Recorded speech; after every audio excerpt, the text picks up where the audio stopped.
Hello जान, और कैसे उम्मीद है शुरू करते हैं क्लास। हम लोग पढ़ने वाले वैद्युत क्षेत्र रेखाएं या वैद्युत बल रेखाएं। इससे पहले हम पढ़ा रहे थे आपको वैद्युत क्षेत्र और विद्युत क्षेत्र की तीव्रता। आइए क्लिक रिवीजन करते हैं। जस्ट उसके बाद हम पढ़ेंगे वैद्युत बल रेखाएं या वैद्युत क्षेत्र रेखाएं। आइए शुरू करते हैं रिवीजन। आइए रिवीजन कर लेते हैं। विद्युत क्षेत्र, ये हमारे पास कोई सोर्स आवेश है, सोर्स आवेश है। इस आवेश का ये चारों तरफ का क्षेत्र वैद्युत क्षेत्र कहलाता है, क्योंकि यह आवेश इस क्षेत्र के अंदर कोई भी अन्य आवेश आएगा तो उस आवेश पर वैद्युत बल का अनुभव करेगा। तो किसी आवेश के चारों तरफ का वह क्षेत्र जहां तक वह आवेश किसी अन्य आवेश पर वैद्युत बल का अनुभव करता है, वैद्युत क्षेत्र कहलाता है। वैद्युत क्षेत्र एक सदिश राशि है। तो वैद्युत क्षेत्र में दो चीजें होती है, एक परिमाण होता है और एक दिशा होती है। परिमाण होती है और एक दिशा होती है। परिमाण के अंदर हम वैद्युत क्षेत्र की तीव्रता का अध्ययन करते हैं और दिशा में वैद्युत बल रेखाएं या वैद्युत क्षेत्र रेखाओं की अध्ययन करते हैं। तो आज हम इसी पर चर्चा करेंगे, वैद्युत क्षेत्र रेखाएं या वैद्युत बल रेखाएं। वैद्युत क्षेत्र की तीव्रता कहते किसे हैं? तो हमने एक लाइन में आपको परिभाषा समझाया था कि विद्युत क्षेत्र के अंदर किसी भी बिंदु पर, मान लीजिए बिंदु P है, इस बिंदु P पर एक कूलाम आवेश लाकर रखते हैं। इस एक कूलाम आवेश पर यह स्रोत आवेश जितना फोर्स लगाएगा, जितना बल लगाएगा, इसे कहेंगे विद्युत क्षेत्र की तीव्रता। इसे कहेंगे विद्युत क्षेत्र की तीव्रता। यानी एकांक कूलाम परीक्षक आवेश पर स्रोत आवेश द्वारा जितना बल लगता है उसे हम कहते हैं विद्युत क्षेत्र की तीव्रता। एकांक कूलाम परीक्षक आवेश पर, चूंकि एक कूलाम बहुत भारी आवेश होता है, इसलिए आप एकांक कूलाम परीक्षक आवेश पर लगने वाले बल को वैद्युत क्षेत्र की तीव्रता कहते हैं। एक कूलाम आवेश पर लगने वाले बल को वैद्युत क्षेत्र की तीव्रता कहते हैं। चूंकि एक कूलाम आवेश बहुत ज्यादा बड़ा आवेश होता है, इसे परिभाषित करने के लिए हम लोग परीक्षक आवेश लाकर रखते हैं जो पूरे निकाय को डिस्टर्ब न करे, इसलिए परीक्षक आवेश पर हम परिभाषित करते तो कहते हैं कि एकांक कूलाम परीक्षक आवेश पर लगने वाले बल को वैद्युत क्षेत्र की तीव्रता कहते हैं। अर्थात E बराबर होता है F/Q0। जो बल की दिशा होती है वही विद्युत क्षेत्र की दिशा होती है। तो एकांक कूलाम परीक्षक आवेश पर लगने वाले बल को वैद्युत क्षेत्र की तीव्रता कहते हैं। यहां से मान लीजिए परीक्षक आवेश यहाँ पे Q0 लाकर रख देते हैं। मान लीजिए यह स्रोत आवेश से r दूरी पर बिंदु P पर हमें विद्युत क्षेत्र की तीव्रता ज्ञात करनी है। तो हमने निकाला था आपको विद्युत क्षेत्र की तीव्रता। चूंकि यहाँ पे Q और Q दो आवेश हैं, तो दोनों आवेशों के बीच बल लगेगा। कूलाम बल से हम यहाँ पे बल निकाल लेंगे। बल होता है F = KQ × Q0/r²। और E चूंकि बिंदु P पर कितना विद्युत क्षेत्र है, तो EP = F/Q0। तो F की वैल्यू हमारे पास है KQ Q0/r², और पूरे के बटे में है Q0। तो Q0 से Q0 कैंसिल हो जाएगा, तो EP = हो जाएगा आपके पास KQ/r²। ये हुआ विद्युत क्षेत्र की तीव्रता। यह हुआ बिंदु P पर विद्युत क्षेत्र की तीव्रता। यानी बिंदु आवेश के कारण विद्युत क्षेत्र की तीव्रता हमने इतना कैलकुलेट किया था, न्यूटन प्रति कूलाम। इतना हमने विद्युत क्षेत्र की तीव्रता कैलकुलेट किया था। विद्युत क्षेत्र की तीव्रता का मात्रक, यहां से बल का मात्रक न्यूटन प्रति कूलाम। तो आज हम लोग बात करेंगे विद्युत बल रेखाएं या विद्युत क्षेत्र रेखाओं की। आइए शुरू करते हैं आज का क्लास। आइए, वैद्युत क्षेत्र रेखाएं या वैद्युत बल रेखाएं, इलेक्ट्रिक फील्ड लाइन किसे कहते हैं? तो ये हमारे पास स्रोत आवेश है। ये स्रोत आवेश का ये पूरा का पूरा क्षेत्र वैद्युत क्षेत्र कहलाता है। इस क्षेत्र के अंदर कोई भी अगर आवेश आएगा तो ये आवेश उस पर बल लगाएगा। मान लीजिए यहाँ पे कोई आवेश लाकर रखे हैं, प्लस Q ही आवेश है, तो ये आवेश इस पर क्या लगाएगा? बल लगाएगा, तुरंत फोर्स लगाएगा। अगर माइनस आवेश लाकर रखे होते आप यहाँ पे, तो तुरंत ये फोर्स लगाकर अपनी तरफ इसे खींच लेता। तो इस पर ये फोर्स जो लगा रहा है, अगर हम कुछ देर के लिए इन आवेशों को हटा लें, इन आवेशों को हटा लें, इन आवेशों को हटा लेंगे तो ये जो लाइंस दिख रही हैं, ये लाइंस यही कहलाती हैं electric field lines. Electric field lines हम कहेंगे इस फील्ड के अंदर क्या बची हुई हैं, इस फील्ड के अंदर क्या बची हुई है, आप कहेंगे इलेक्ट्रिक फील्ड लाइन बची हुई है। क्या आप किसी इलेक्ट्रिक फील्ड लाइन को देखे हैं? नहीं, आप कभी इसे देख नहीं सकते। ये काल्पनिक रेखाएं होती हैं जो वास्तविक क्षेत्र बना रही होती हैं। ये वास्तविक क्षेत्र बना रही होती है, वास्तव में किसी पर बल लगा रही होती हैं, किसी को बल लगाकर खींच रही होती हैं, यानी किसी पर आकर्षित कर रही होती है, किसी को प्रतिकर्षित कर रही होती हैं। ये इलेक्ट्रिक फील्ड लाइंस, तो ये इलेक्ट्रिक फील्ड लाइंस सिर्फ बच चुकी हैं। इसलिए हम कहते हैं कि ये वैद्युत बल रेखाएं काल्पनिक रेखाएं होती हैं, लेकिन वास्तविक क्षेत्र रखती हैं। वास्तव में किसी पर फोर्स लगा रही होती हैं तो वास्तविक क्षेत्र रखती हैं। वैद्युत बल रेखाएं वे काल्पनिक रेखाएं होती हैं, हमें दिखाई तो देती नहीं है, इसलिए काल्पनिक रेखाएं हैं। तो वैद्युत बल रेखाएं काल्पनिक रेखाएं होती हैं किंतु वास्तविक क्षेत्र रखती हैं। तो वे रेखाएं जो काल्पनिक होती हैं और वास्तविक क्षेत्र रखती हैं, वैद्युत बल रेखाएं कहती हैं, इलेक्ट्रिक फील्ड लाइंस कहती हैं। आइए इसको नोट करते हैं। आइए हमने परिभाषा लिखा कि वे काल्पनिक रेखाएं, ये काल्पनिक रेखाएं हैं, ये रेखाएं कैसी हैं? काल्पनिक है। तो वे काल्पनिक रेखाएं जो वास्तविक वैद्युत क्षेत्र रखती हैं इलेक्ट्रिक फील्ड लाइंस कहलाती हैं, विद्युत क्षेत्र रेखाएं कहलाती हैं।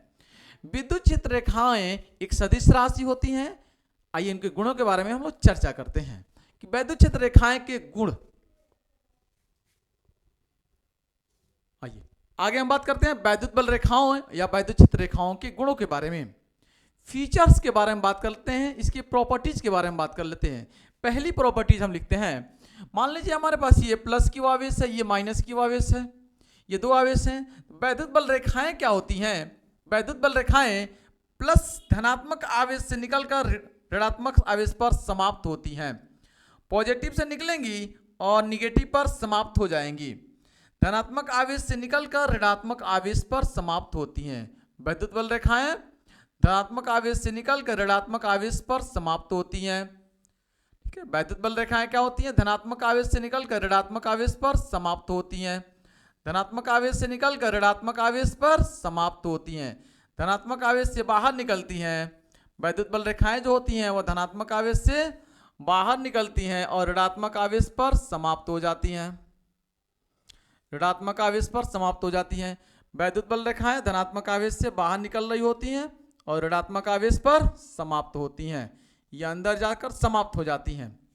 ठीक, तो वैद्युत बल रेखाएं बंद वक्र नहीं बना रही हैं, याद रखिए, खुला वक्र है। वैद्युत बल रेखाएं धनावेश से प्रारंभ होती हैं, ऋणावेश पर समाप्त हो जाती हैं। तो आप पहला पॉइंट में लिखेंगे कि वैद्युत बल रेखाएं धनावेश से प्रारंभ होती हैं, ऋणावेश पर समाप्त हो जाती हैं। ये नोट कर लेते हैं, ये पहला पॉइंट है। वैद्युत बल रेखाएं धनावेश से प्रारंभ होकर ऋणावेश पर समाप्त होती हैं।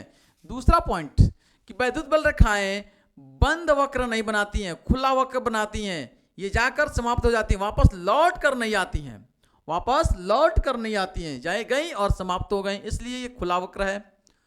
ठीक, बंद वक्र ये रहता कि वैद्युत बल रेखाएं यहां से गई, वैद्युत बल रेखाएं यहां से गई और ये वापस लौट कर चली आई, तो ये होता बंद वक्र। हालांकि ये बंद वक्र नहीं बनाती है, ये संभव नहीं है।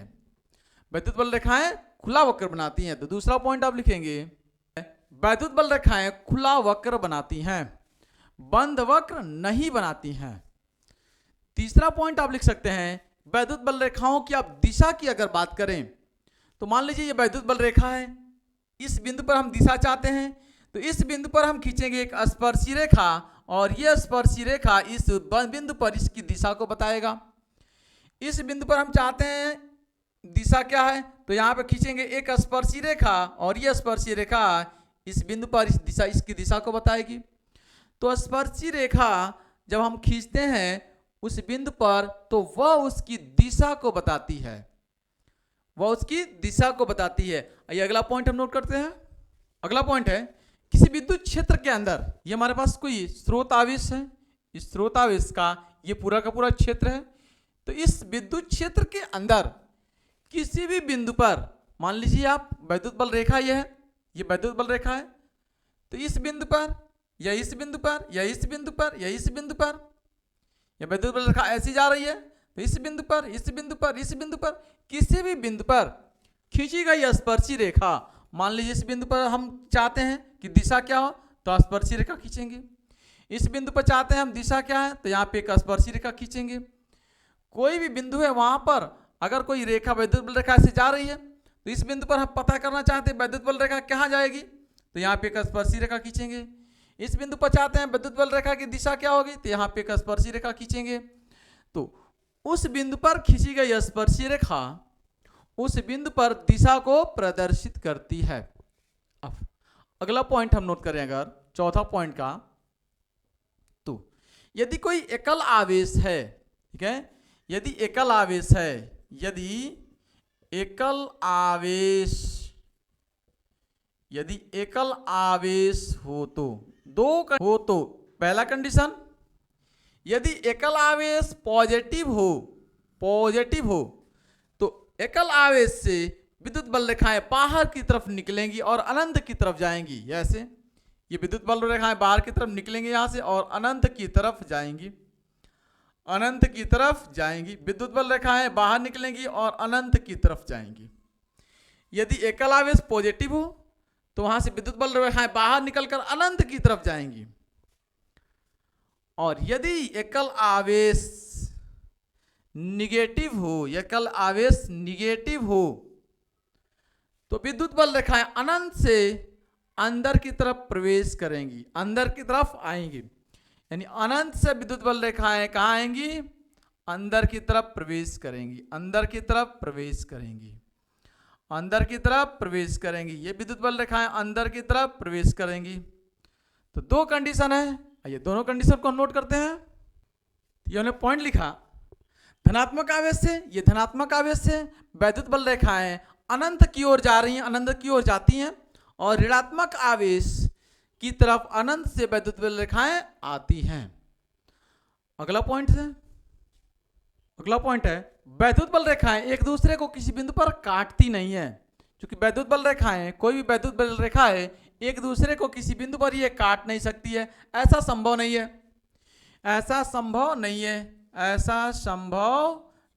है, क्योंकि वैद्युत बल रेखाएं जो हैं वो एक सदिश राशि होती हैं, और किसी एक बिंदु पर अगर काटेंगी तो यहाँ पे हम स्पर्शी रेखा खींचेंगे। इस बिंदु पर हम इसकी दिशा पता करने के लिए स्पर्शी रेखा खींचेंगे, तो एक स्पर्शी रेखा ये बनेगी, दूसरी स्पर्शी रेखा हम खींचेंगे तो ये बनेगी। तो एक बिंदु पर दो दिशाएं संभव नहीं है, एक बिंदु पर दो दिशाएं संभव नहीं है, इसलिए वैद्युत बल रेखाएं एक दूसरे को किसी बिंदु पर काटती नहीं है। अगला पॉइंट है ये रेखाएं खींची हुई लचकदार डोरी की तरह, ये रेखाएं खींची हुई लचकदार ऐसी डोरी की तरफ, लचकदार डोरी की तरह लंबाई में सिकुड़ने का प्रयत्न करती हैं। इसी कारण विपरीत आवेशों में आकर्षण होता है। और अगला पॉइंट, ये रेखाएं अपनी लंबाई में लंबवत दिशा में एक दूसरे से दूर हटने का प्रयत्न करती हैं, इसी कारण समान आवेशों में प्रतिकर्षण होता है। अगला पॉइंट है यदि दो आवेश हो, दोनों का परिमाण समान हो, प्रकृति समान हो, दोनों का परिमाण समान हो, मान लीजिए यह है Q1 और यह है Q2, दोनों का परिमाण समान है और दोनों की प्रकृति भी समान है। दोनों की प्रकृति यानी दोनों ही पॉजिटिव है या दोनों ही निगेटिव है, दोनों ही पॉजिटिव है या दोनों ही निगेटिव है, तो इन दोनों को मिलाने वाली जो रेखा होगी, इन दोनों को जो मिलाने वाली रेखा होगी, इन दोनों आवेशों के ठीक मध्य में जो होगा बिंदु, उस बिंदु को कहेंगे हम न्यूट्रल बिंदु, उदासीन बिंदु कहेंगे। उस बिंदु को उदासीन बिंदु कहेंगे। और यहां से जो विद्युत बल रेखाएं बाहर निकलेंगी ये ऐसे घूम जाएंगी, ऐसे विद्युत बल रेखाएं घूम जाएंगी, ऐसे एक दूसरे को कभी काटेंगी नहीं और ये अनंत की तरफ जाएंगी। ऐसे विद्युत बल रेखाएं बाहर की तरफ निकलेंगी, ऐसे विद्युत बल रेखाएं बाहर की तरफ निकलेंगी, ठीक है, और ये अनंत की तरफ चली जाएंगी, कभी मुड़ेंगी नहीं, ये ऐसी चली जाएंगी, इस तरह से चली जाएंगी, कभी आपस में ये मिलेंगी नहीं। ऐसे विद्युत बल रेखाएं बाहर की तरफ निकलेंगी, अनंत की तरफ चली जाएंगी। विद्युत बल रेखाएं बाहर की तरफ निकलेंगी, अनंत की तरफ चली जाएंगी। विद्युत बल रेखाएं बाहर की तरफ निकली, अनंत की तरफ चली गई। ये कभी मिलेंगे ही नहीं। इस बिंदु पर उदासीन बिंदु है और यहां पर किसी भी प्रकार का कोई विद्युत क्षेत्र नहीं होता है, अर्थात विद्युत क्षेत्र शून्य होता है।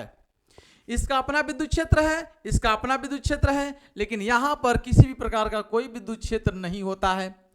यही उदासीन बिंदु अगर थोड़ा दूसरी तरफ खिसक जाए, जैसे किसी आवेश का परिमाण अलग अलग हो जाए, बराबर न हो, जैसे मान लीजिए कि आवेश यहाँ पे ये Q1 है और ये आवेश Q2 है और इसका परिमाण थोड़ा ज़्यादा है और इसका परिमाण कम है, तो यह N जो है वह खसक कर यहाँ पे चला है। जो मिलाने वाली जो रेखा है वो यहाँ पर N आए, न्यूट्रल बिंदु यहाँ पे हो जाए, उदासीन बिंदु यहाँ पे हो जाए, तो उस कंडीशन में यहाँ से न्यूट्रल बिंदु से ये दूरी मान लीजिए R1 है और ये दूरी मान लीजिए R2 है, तो Q1 upon R1 equal to हो जाएगा Q2 अपान R2। ये फॉर्मूला बनकर तैयार होता है।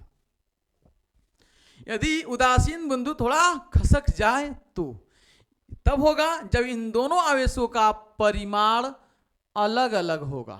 जब परिमाण समान रहेगा और दोनों की प्रकृति समान रहेगी, तो इन दोनों के मध्य बिंदु जो मिलाने वाली रेखा है, इसके मध्य बिंदु पर ही उदासीन बिंदु होगा और यहाँ पे किसी भी प्रकार का कोई विद्युत क्षेत्र नहीं होता है, अर्थात यहाँ पे विद्युत क्षेत्र शून्य हो जाएगा।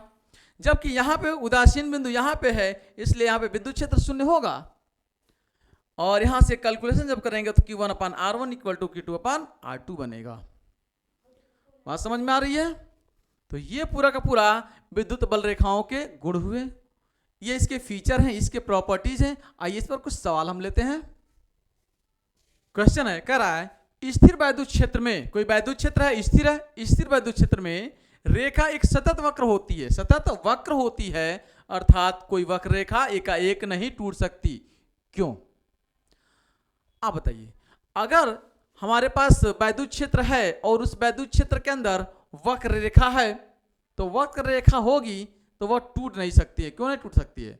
क्योंकि वैद्युत क्षेत्र रेखा अगर टूट जाए तो वह अनुपस्थिति को दर्शाएगी, अर्थात यदि वैद्युत क्षेत्र रेखाएं टूट जाती हैं इसका मतलब वहां पे वैद्युत क्षेत्र नहीं है, तो वहां पर वैद्युत क्षेत्र अनुपस्थित है। इस बात को आप नोट करेंगे, इस आंसर में लिखेंगे आप। आइए आंसर लिखते हैं। इसका आंसर होगा किसी वैद्युत क्षेत्र में रेखा का टूटना उस स्थान पर वैद्युत क्षेत्र की अनुपस्थिति दर्शाता है, अतः यह सतत वक्र होता है। अगला क्वेश्चन लेते हैं। क्वेश्चन नंबर 2 है, कह रहा है स्पष्ट कीजिए कि दो क्षेत्र रेखाएं कभी भी एक दूसरे का प्रतिच्छेदन क्यों नहीं करती हैं। अभी आपको उन्होंने बताया कि यदि दो रेखाएं हैं और दो रेखाएं एक दूसरे को अगर किसी बिंदु पर प्रतिच्छेदन करती तो एक बिंदु पर दो दिशाएं, इस बिंदु पर अगर स्पर्शी रेखा खींचेंगे तो ये दिशा एक होगी, यहाँ पर स्पर्शी रेखा खींचेंगे तो दूसरी रेखा दिशा ये होगी। तो दो बल रेखाएं इस बिंदु पर दो दिशाएं संभव हैं, दो दिशाओं संभव हैं, जबकि ऐसा नहीं हो सकता है कभी, क्योंकि वैद्युत क्षेत्र रेखाएं एक सदिश राशि होती हैं, तो एक बिंदु पर एक ही दिशा संभव है, दो दिशा संभव नहीं है। इसलिए वैद्युत बल रेखाएं एक दूसरे को किसी बिंदु पर प्रतिच्छेद नहीं कर सकती हैं। आप आंसर में लिखेंगे सॉल्यूशन में, ठीक है, आप सॉल्व में लिखेंगे क्या कि वैद्युत बल रेखाएं एक सदिश राशि होती हैं, ये दो बल रेखाएं किसी एक बिंदु पर प्रतिच्छेद नहीं कर सकती हैं, क्योंकि एक बिंदु पर एक से ज्यादा दिशाएं संभव नहीं है। इसका आप आंसर कमेंट बॉक्स में कमेंट करके जरूर बताइए हमें। तो आज के लिए इतना। अगर चैनल पर नए हो तो चैनल को सब्सक्राइब कर लीजिए, बेल आइकन को प्रेस कर लीजिए। फुल आपको मैं कोर्स दे रहा हूं। Thanks for watching this video. जय हिंद, जय भारत।